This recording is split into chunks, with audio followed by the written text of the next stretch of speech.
Hello everyone, this is Elnora back again to share with you another fun way to engage your preschool children during a small group activity. This activity is an extension to the story, Stone Soup. Now this activity also aligns with our Florida Early Learning and Developmental Standards under the domains of mathematical thinking and literacy and language.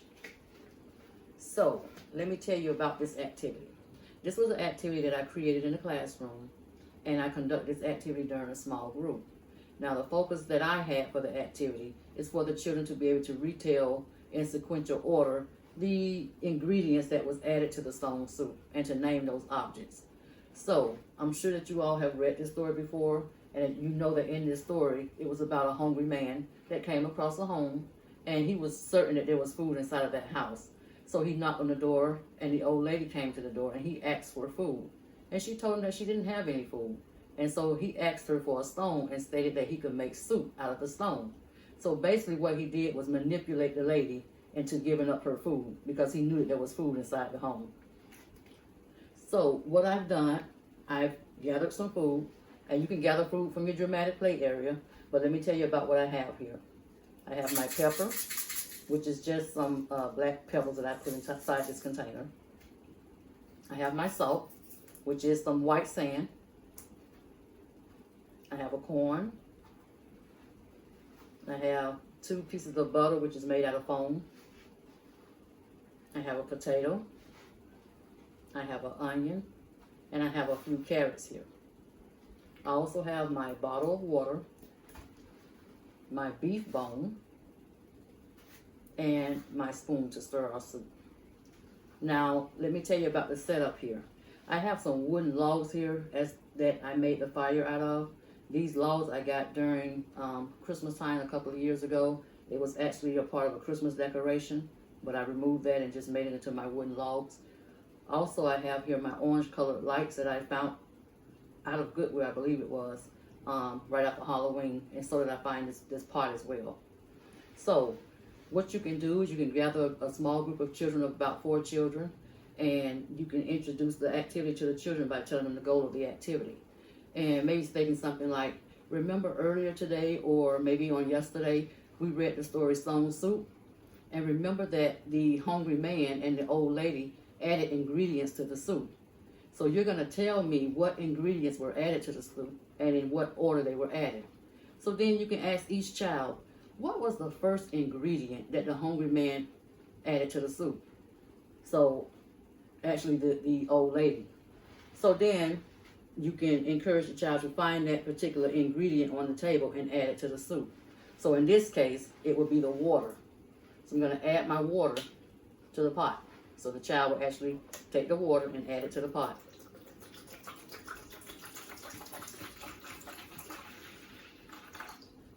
Children love having the opportunity to have hands-on activities.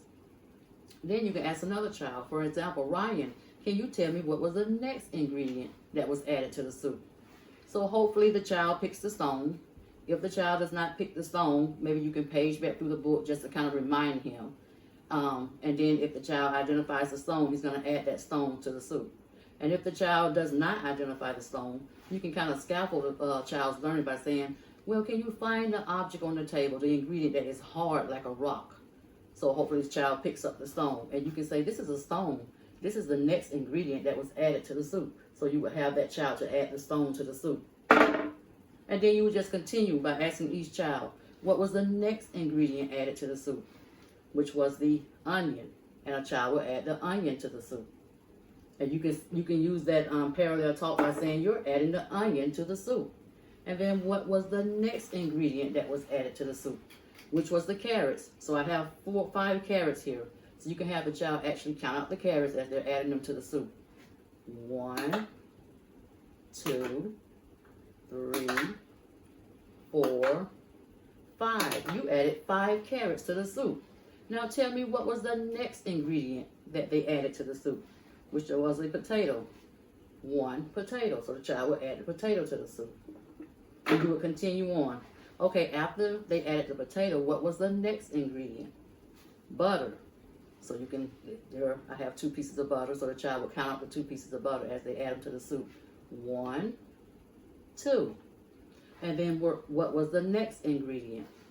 You can say corn. You're adding the corn to the soup.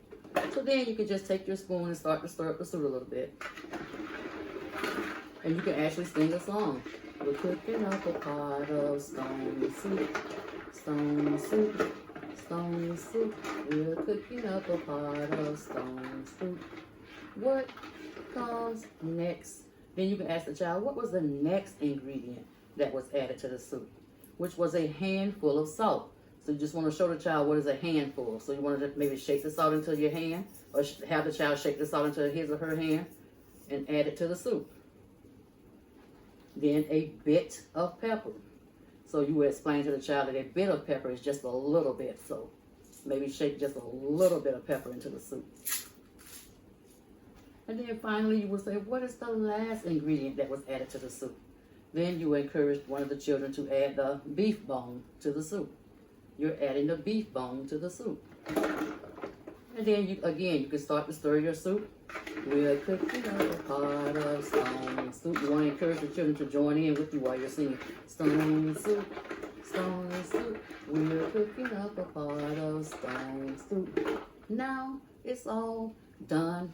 Then you can encourage the children to smell the aroma of the soup. Use your nose to smell the aroma. It smells so delicious. Just to kind of encourage and engage the children. So with that being said, I hope you find this activity useful in your classroom. Until next time, see you later.